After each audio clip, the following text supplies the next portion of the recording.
What is up, everybody? Welcome into the Bat Flip, where we discuss everything baseballs. I'm Landon Raby. With me, Dylan Taylor. Got Deuce Thomas in the background helping us out. Tennessee gets their get right series against Ole Miss, a really good Ole Miss team. That was a dogfight this weekend. I mean, not a lot of pretty baseball. Um, Pitching was here and there. It was really good on Friday. The There's a lot of scoring in this one, but a little bit of everything that you could ask for in an SEC series. A lot of back and forths. There was definitely some drama with Liam Doyle and Andrew Fisher, and I'll kind of start with that. I think my biggest takeaway was both of those two handled themselves perfectly. I think. I mean, they. I was a little worried going into it because they're two emotional guys, but they handled their business. I think as best as you could. They were getting booed. I thought it would probably like Andrew Fisher. It's pretty easy to like. You might have like one off game, but like you have two more to kind of get back to what you do. Liam Doyle, I was really nervous for that one because it's like you get one game, and if you're shelled or rattled, it's kind of over. But I mean, he looked like he was back to being the best pitcher in the entire country again, and that's what you want to see from your ace, and just kind of starting that series off the right way with 14 strikeouts, eight and a third. I wanted him to go the complete game, but um, pitch count was up, and then he kind of got a base runner. I think if he got that guy out, they're going to leave him, but definitely get it. But it was awesome to see those two guys kind of handle their business. So lead with you. What was kind of your biggest takeaway from the weekend? Yeah, bouncing off that, I thought they both handled it perfectly. They showed the right amount of emotion. I agree with you. Not even necessarily the circumstances of just having the one game, but I think Liam definitely probably the more emotional of the two, or at least it seems Mm-hmm. like that. And you're right. He only gets the one chance, but that was all he needed because man, he was that might be the best, probably is the best we've seen him look. I mean, it was never in doubt. It looked like from the minute he stepped up there, that's what he was going to do, and he never faltered. And then yeah, with Fish, it seemed like every time you needed him, especially in these last couple, that he was there. He was built for the moment, and it looked like they both enjoyed it, which was the Mm-hmm. thing because nerves can always play a part in that, but it didn't look like either one of them ever really. They definitely heard it, but there's a difference between hearing it and then kind of sticking the middle finger back at them, like, oh yeah, well, how do you like this? And that's what they both did. So I thought they handled it perfectly. Yeah. Yeah. Agreed. I think another big takeaway was getting Gavin Keelan back in this one. He's just Tennessee's best hitter when he's in the lineup, and um, maybe not average right now, or I think it might be average. Hunter Ensley's up there, Dalton Bargo, especially in SEC play, but just him hitting from the left side and can spray it to all fields is incredible to watch. I mean, you can shift him. I think they do at times, but also he can go backside and put a hurting on you. So I thought he was really good in this one. I think he had 6 hits, 2 RBIs this weekend. So just good to kind of get him back in the swing of things. I mean, he was hobbled, but I mean, he scored on a pass ball today. Like it's keeping him a little bit from being at his full strength. But when you have a bat like that, you're getting on base, driving in runs. Like that's about as much as you can ask for a guy like that. And so when he gets full healthy like that, that should take his game to I think another level. And Tennessee's too. I mean, I think right now Tennessee is definitely struggling defensively. I mean, there's no like good way to put that. Like they just struggled all weekend. I don't know if Ole Miss has the worst like playing surface in America. That might have something to do with it, but it was bad all weekend. Antigua had some, Dean Curley had some, Cannon Peebles struggled behind the plate. it was just bad all the way around for Tennessee, and they weren't helping out their pitchers, and then the pitchers were walking a little bit, especially on Saturday, and when that stuff just kind of like goes together like that, that's a recipe for disaster. So that wasn't good to see, but they cleaned it up enough to get the win. I guess that's all you can really ask for. Yeah, I struggle with the term that a team didn't deserve to win because I mean you go by what the scoreboard is at the end of the game. 4 errors today, though. I mean, my lord, and that's the thing too. That's why it doesn't worry me quite as much. It did come from your guys that are normally the most solid in the field, or they normally when you see a guy make a play, it seems like it's the guys that had problems this weekend. So kind of like last weekend. I don't know what you chalk that up to. Maybe clumpy dirt. I don't know. It was odd, and none of them were really tricky plays by the normal definition of that. So I don't know. You still won in spite of it. That's got to get fixed though, especially from a couple of the guys on the team that you heavily rely on them to make those plays. It didn't cost you today, luckily, because you got the bats going. But I don't. You still got the win, so you hate to complain too much, but that's going to cost you games if you don't get that fixed. It didn't today, so you can move past it and just get that cleaned up in the midweek, hopefully. Yeah, and Tennessee won this series with Dean Curley. I mean, that was one of the worst series we've ever seen from Dean Curley. I mean, that hopefully that was just a wash and it was just baseball. But from defensively to, I mean, through Saturday, he was 0 for 9 with 4 strikeouts, sitting at the top of your lineup. That's why he was moved down today.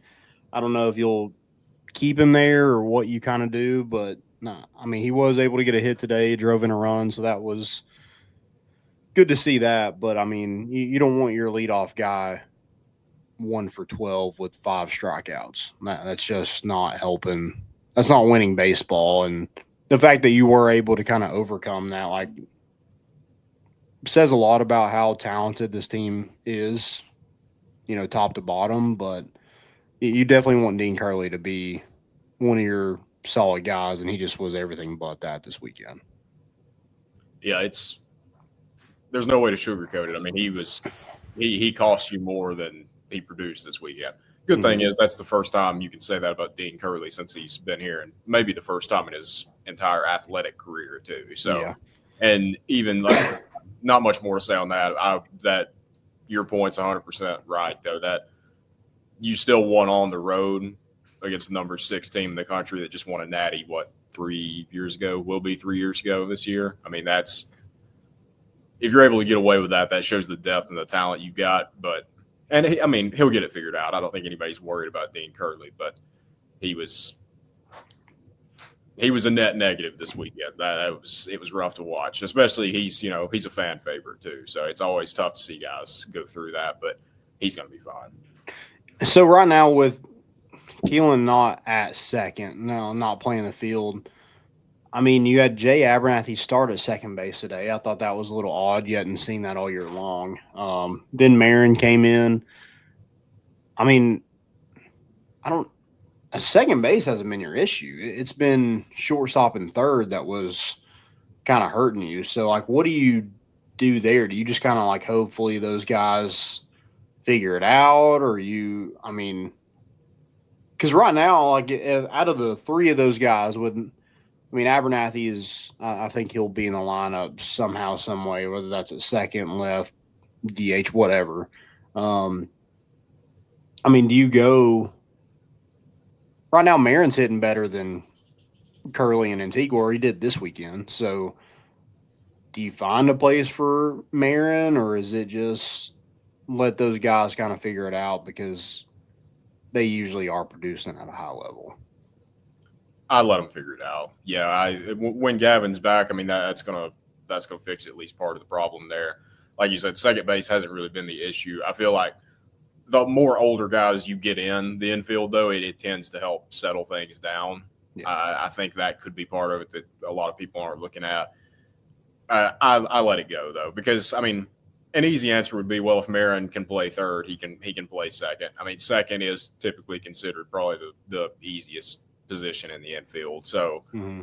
yeah, I like Abernathy in the outfield the best, and like I'm saying, like in a perfect world, Gavin's there, but just for right now, I'll let him ride it out. I mean, it's not pretty to watch, and there's growing pains associated with it, but you did still beat the number 6 team at their place in the series. So Yeah. it's rough to watch, but I think it's something that you grow from and you get better from, and it's not costing you games. It almost did.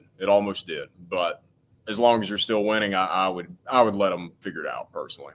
Yeah.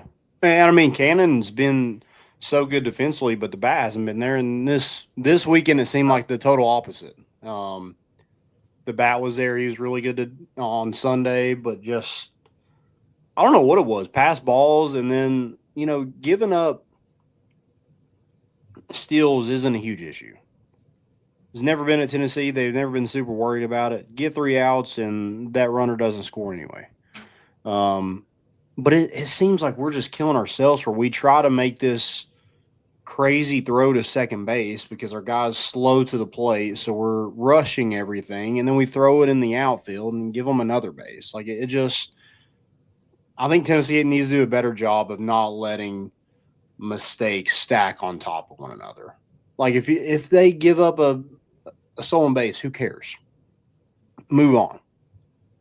Throw the guy out at third if he tries to steal third. I don't care about that. But, like, when you're throwing it in the outfield from second base or guys, like we're late to the bag, like, there's just something was off this weekend with – and I haven't really noticed it up to this point. So maybe you can kind of – since you played catcher, what was kind of your take on, Tennessee just not playing great defense behind the plate?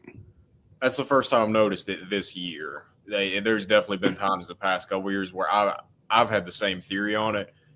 You've got to decide one way or another. It seems like in the past the theory's been more we don't care if they steal the bag because our pitchers are going to get the hitter out regardless. Mm-hmm. That's a fine theory. I would hate it if I'm the catcher because that's what you look forward to is trying to gun somebody out.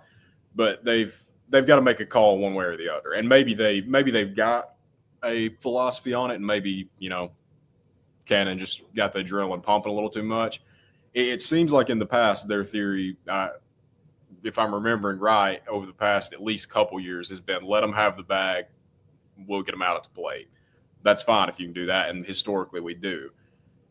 You can't have it both ways though. If you're focused on the pitch and you're not going to try to speed yourself up at all, that puts your catcher in a bad spot.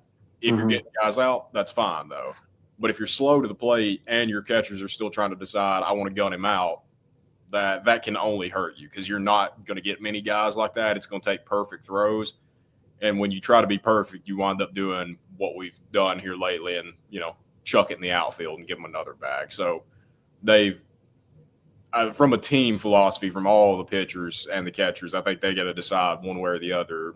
Are we focused on the batter or are we going to try to gun guys out? Either way is fine. It's worked better for us to just focus on the batter.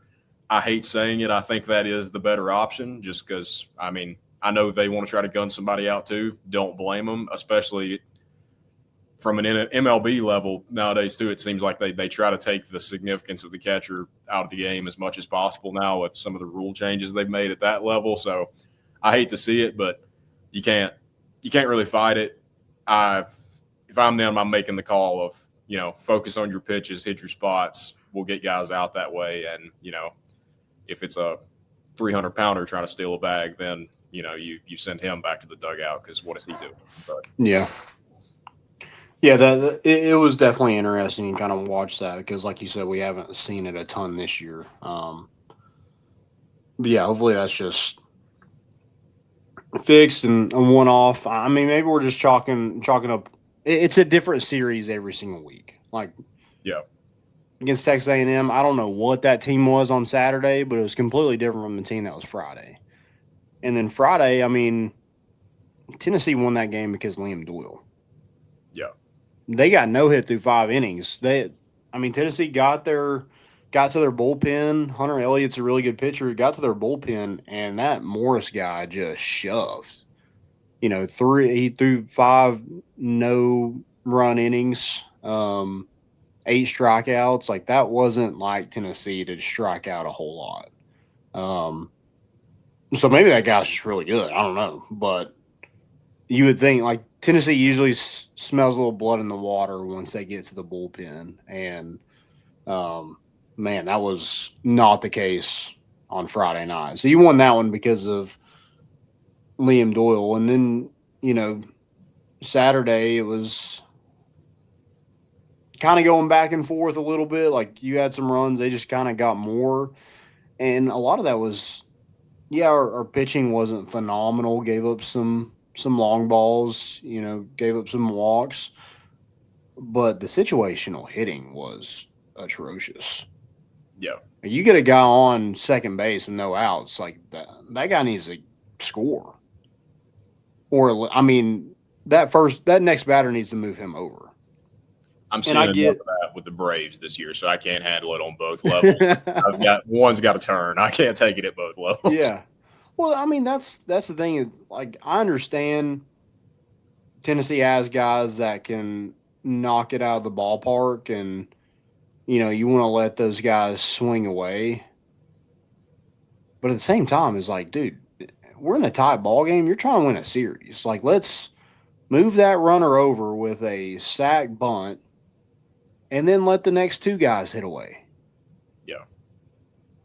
Or like you work on, I mean, you have to do your job. It doesn't have to be a sack bunt, but somebody needs to get on the ground. You can't have two infield flies and a strikeout to end the inning like that, and that runner doesn't move. Like you get a leadoff double, that guy needs to be on third base immediately. Any way you can. Yeah. And so that's one thing that Tennessee's been really good about that in years past, but this weekend it just seemed like anybody on base, it was a struggle to move them or get them in. And that was uncharacteristic because the past couple years they would move guys over, but it was normally from the ball going over the fence or deep flyouts. That was that was the Jordan Beck years. That was their theory on it. A lot of time it worked. This year, towards the beginning of the year, I remember us talking about it. It seems like they had more of a small ball approach. We saw more of the hitting a chop grounder to the right side. We saw more bunts than I can ever remember seeing. So I like the fielding. I would chalk that up to you're going to have. I mean, look at the Braves right now. You're going to have stretches. Maybe this is a whole season stretch. God, I hope not. You're going to have stretches where you just can't get anybody in from second base on. So it seemed like they got it fixed the next day. But yeah, that makes me want to chalk it up more to just bad day more than approach. But it did seem like we kind of lost our way. Maybe they chalked it up to we know we're going to have to score a lot of runs here, and that just caused them to be too aggressive, trying to hit it too deep when, it seems like with this lineup, best way to score is just get one and the floodgates open. Then they try to get all at once. And for this lineup, especially the way it's constructed, I don't think that's the best way to try to do it. But again, Sunday they come back and 10 runs. So, it got fixed a little bit.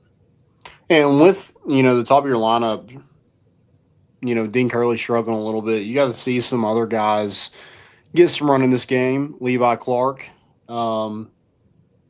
played left field. He was 1 for 4 with, he hit a bomb. So it was good to kind of see him get back to hitting a little bit. And then you saw Blake Grimmer come in.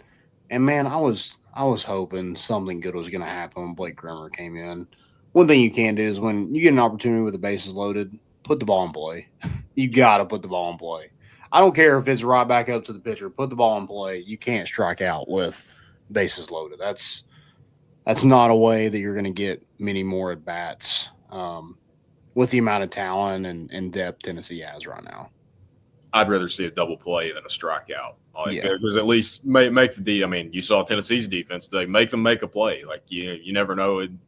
Ball off the heel of the glove, especially if our theories about their infield are true. I mean, you never know what can happen. I was like you. I was really hoping Grimmer would do something there because, we talked about it with Bargo before, with several guys before, Chapman, about, getting your time and capitalizing on it. I don't think anybody would argue that Grimmer's missed his opportunity. I think he missed one opportunity. Seems like every other time he's been in, the guy's electric. That's the spot where you really, really want him to come through, just pulling for him, because you see doesn't get as much time as other guys, but the talent's probably right there with him. So it was tough to see. I mean, he can't let him get it down though. He hits it too far to let that affect him for too long. But sucked in that situation. Yeah. Marcus Phillips didn't have his best outing. 4 hits, 4 earned runs, 3 walks, 6 strikeouts. I mean, the strikeouts were there. That's the thing, is like you struck out 13 batters in that game on Saturday and still ended up losing the game because you just gave up so many runs. It was, I don't know. It was just weird with the amount of, 6 walks is quite a bit for a Tennessee pitching staff. Like that number is usually cut in half for the most part. So that was hard to see. And when you do that, you get yourself in trouble. So I didn't think he pitched horrible. I mean, the 6 strikeouts says like his stuff was working. And 4 hits over 3 1/3 isn't horrible. But it just felt, especially in that first inning, the 3 runs just came so quick that you're already in that hole. Yeah, it was feast or famine for him, and that's the worst we've seen him this year. With the 6 Ks, that's fine, but that's, you do the math. It was basically either a hit that wound up leading to a run or a strikeout, and that's not a good formula on the road against the SEC team. I can't even really, trying to sugarcoat it, I can't even really say he gave you a chance to win. I mean, technically, I guess that is good enough where if the offense is pumping that they can. But I think to give your team a chance to win, you got to go at least 5 nowadays. 3 1/3 is just not. Even if you're not terrible, you're putting the load on your bullpen then, and that's just not a recipe. No matter how good our bullpen is and has been this year, that's not a recipe for success. So I think he'll bounce back and be fine. This, like you said, the stuff obviously is still showing up, but yeah, that's the worst we've seen him. If that's the worst we see him all year, I'll take that. I mean, you still got the series win, but hopefully he can bounce back next week. Yeah. Yeah, I agree with that. Brandon Arvidsson struggled a little bit in that game. I thought Tanner Franklin, when he came in, he pitched really well. So it's good to see him continuing to, I guess, get his confidence back in SEC play. I think he got hit around the first of it, but he seems like the last 2 weekends he's pitched pretty well, or the last 3 weekends he's pitched pretty well. And on Sunday, Tegan Coons, man, like, he's so good. And it's like the defense helps him out. Like, he's probably still pitching. Yeah, Yeah, that's tough. Especially a freshman like that. You have, like, your big thing is like trust. And you can't trust the guys behind you that are, one of them's an preseason All-American.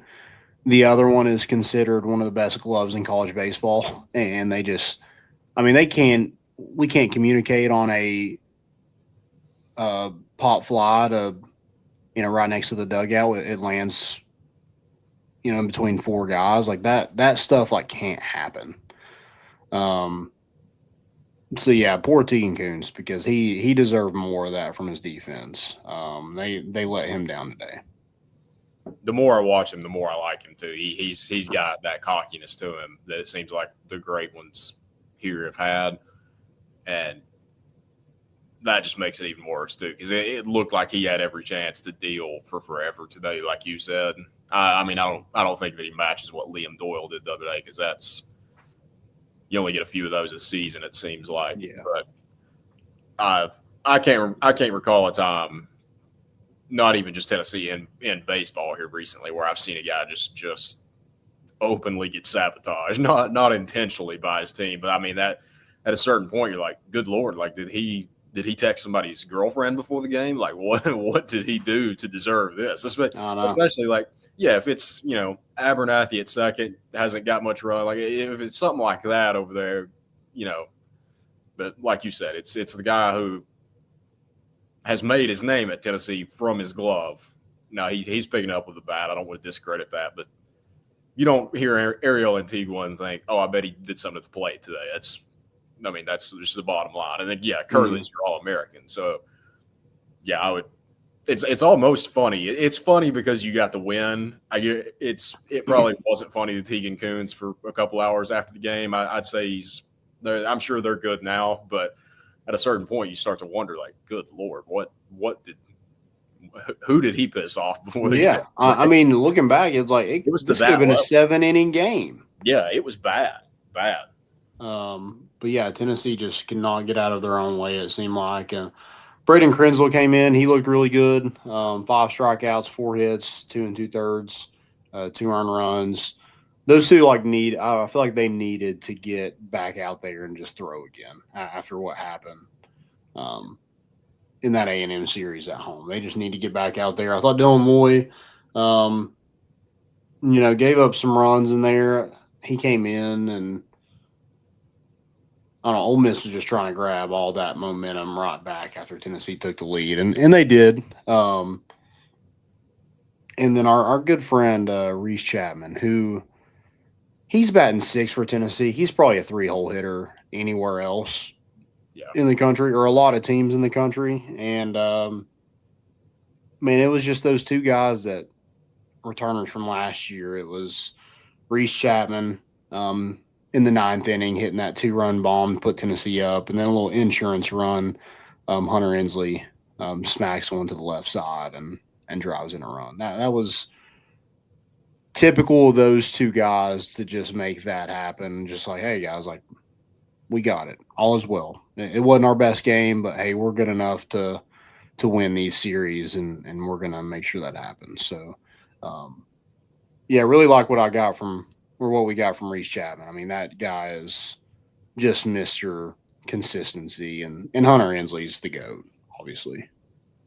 If you were like me, you probably had the Masters on the big screen today, final round with Tennessee baseball on your phone, and parallel that game today and the final round of the Masters with Rory today. It's like I was watching the two same things in different sports. It was back and forth both ways. You can take a bathroom break. Yeah. From that perspective too, it just the entertainment value, but just how it flowed. It's good start, the collapse, not collapse one way, not really, just unforced errors on the other. It was every time Rory came roaring back, with Tennessee baseball did too. Tennessee baseball, the official team of Rory McIlroy, I guess. I don't know. He did commit to ETSU, so maybe that's there. You go, East Tennessee guy. I don't know, but it was odd. It was you kind of forget those games. You forget what they're like. I mean, being a Tennessee fan the past couple of years, you have back and forth games, but today you're not fine with it, but you're fine losing back-to-back games when it's both teams just at their best going at it. Would have been tough to lose a series like you played today, how it would have been tough for Rory. Same way with just the errors that are like, man, come on now, you can't have those. But, yeah, I don't know. It was kind of fun. It sucks in the moment because you're watching it and you're like, 4 errors, dear God. But you still get the win. Rory hits it in the water at the one spot you can't hit it in the water, still wins. So, good day for both, I guess. Probably took 5 years off the life expectancy for both for Vitello and Rory today, but you still come out on top. Yeah, I mean, great teams find a way to win, even when it's not their best game. So Tennessee definitely did that. Tennessee does win the series this weekend against Ole Miss, taking 2 of 3, winning that rubber match. And winning, I think, their 3rd road series of the season so far. I think so. Alabama, South Carolina, and now Ole Miss. They'll welcome Kentucky to town this weekend. That's going to be a big series. Kentucky, I think they lost the series. They only won 1 game, I think, against Texas this weekend. So, around the SEC, I mean, it was kind of crazy. Auburn swept LSU. Mississippi State beat Alabama. And Arkansas lost to – who did Arkansas lose to? Do you know? Texas A&M still playing well too. Just to throw that in there, A&M they're swept kind of South fine. Carolina. Georgia beat Arkansas this weekend. Yeah. 2-3. Florida swept Missouri. Vandy lost 2-3 to Oklahoma. So a lot of kind of weirdness. I mean, those two teams that were in front of you, Arkansas and LSU, both lost this weekend. So it'll be a big series this weekend against Kentucky, who a team you beat last year. That team ended up in Omaha. I mean, this team for Kentucky is not as good, but they continue to play pretty good baseball and compete in the SEC. And when you're not like one of those top teams, that's about all you can do. All you can ask for is just try to compete every single weekend, and that's what they're doing. So that'll be fun to watch. Let's go MVP of the week. I think you're up first. I think you got it this week. Do I? Yeah, I think so. Okay. I'm going to go Liam Doyle. Did I steal yours? That was going to be either one's pick. That's the 1-1. That's the Peyton Manning of this draft. Yeah. Hey, 8 and a third, 3 hits, 2 earned runs, 2 walks, 14 strikeouts. I mean, what a way to start the series with just a domination over your former team. That's what makes it even sweeter. Like, he was really good, but he was also really good against his former team, which was awesome.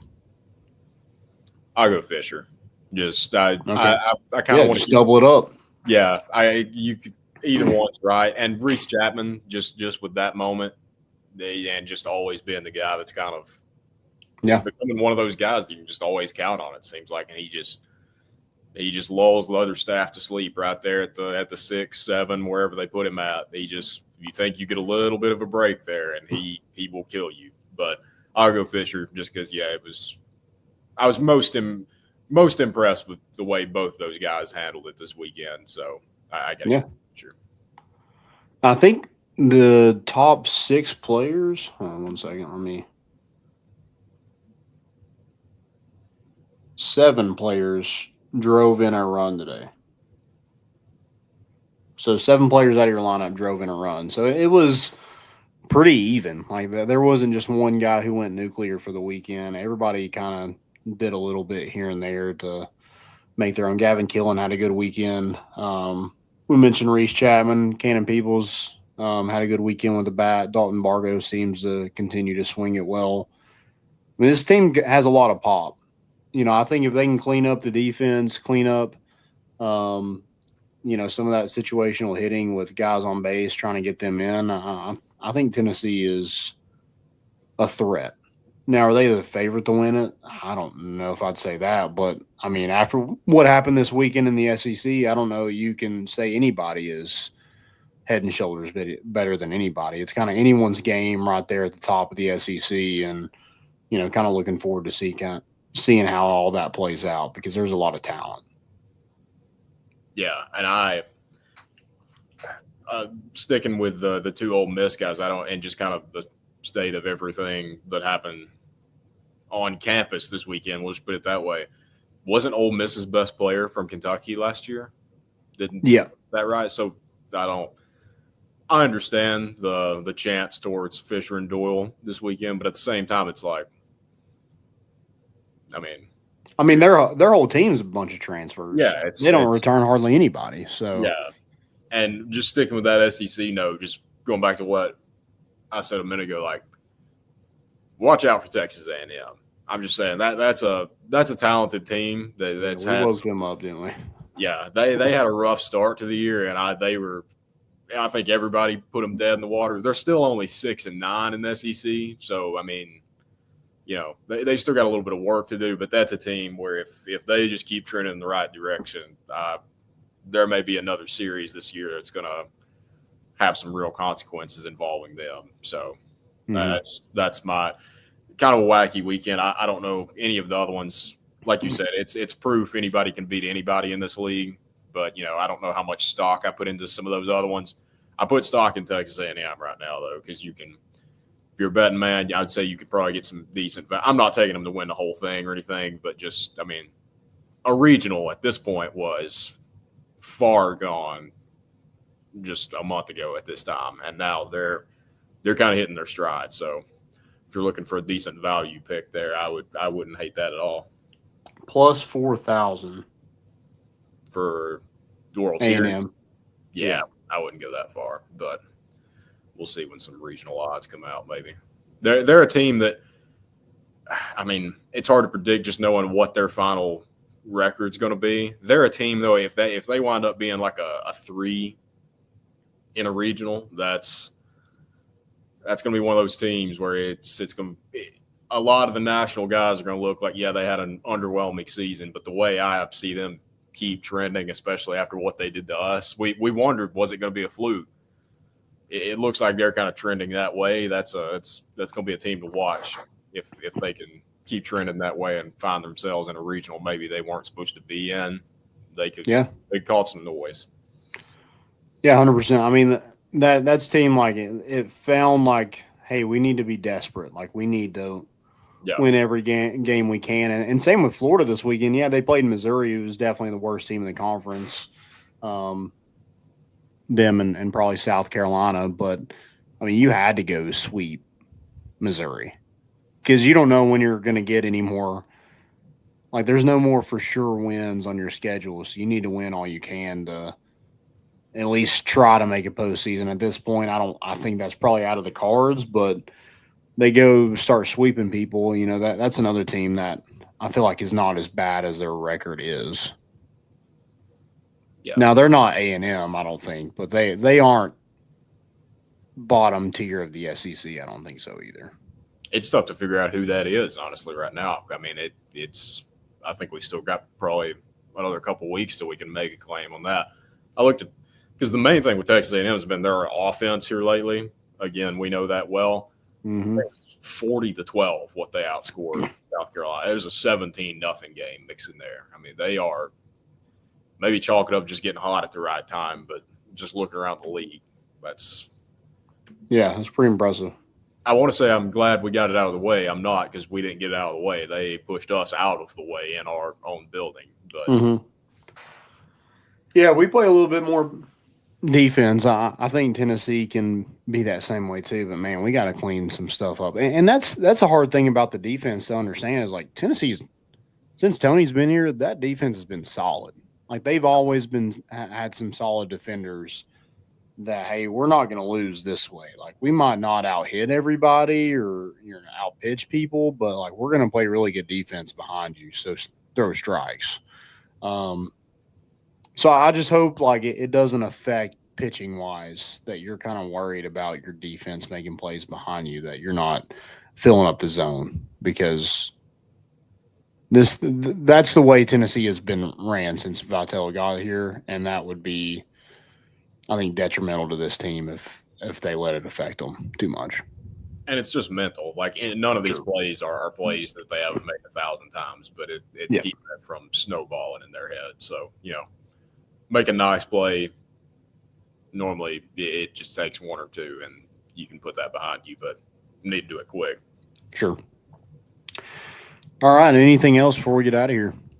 Still 31-5 on the year. I feel like we're kind of dogging them a little bit, which they deserve to be dogged a little bit. Didn't play their best, but you look up, still 31-5 on the year, and you just beat the 6th team at their place. You probably, I don't know what we raise up to. Probably top 3 this next ranking, maybe. So, yeah, I would say so with everybody losing for sure. Big series against Kentucky. That'll be a fun one to watch. They're a team that plays a lot of small ball, like they always have. So that's going to be something to watch with Tennessee's defense. Can they handle it? Can they not let it affect them? Behind the plate, pitching, all that kind of stuff. But looking forward to it. And that's all we got. I love Tony's. He kind of brought up the whole Nico thing and was like, if you're a Tennessee football fan, you need to watch Friday. So bye, Felicia. I think we can assume that's probably the best word to use for kind of all this Nico stuff going on. But yeah, I thought it was awesome to see Tony just kind of make light of that situation. Be like, yeah, I'd probably just go watch the movie Friday. And I think his mindset, as crazy as it may be, and as little as he may think it factors into it, just the way he handles himself it seems like it's seeped even into the athletic department and the fan base now. Imagine the kind of weekend you just had where, especially if you would have lost today. I mean, it would have been with all the Nico stuff piled on top. There would have the message boards. Good Lord. I mean, that'd have been a dark place this weekend. But instead, like the mentality Friday when all that kind of, now it does help that all that kind of, came out the night before, day before it wasn't just a shot completely out of left field. Right. But you didn't see many freakouts, really. It seems like everybody's just got the Tony V mentality now of, who cares, next man up. So yeah, that's a big shift. And I mean, the fans, that's a fickle situation. Tomorrow, there's something else could happen tomorrow, or sure. Once the portal open Wednesday, and then it's the seventh level of hell again. But it seems like everybody's kind of, and winning does that. Winning kind of, winning cures all. But it seems like everybody's kind of got a more of a dose of, we'll be all right. We want who we've got here, and I think baseball has helped that more than anybody because they keep getting new guys and they keep winning. Yeah, and let's put this in perspective. A quarterback who was coached around a lot last year, wanted $4 million a year. Tony Vitello won a national championship, and he signed an extension that pays him $3 million annually. So I'm sure when he saw that number, he was like, excuse me? Yeah. I think that's $4 million for being incredibly average.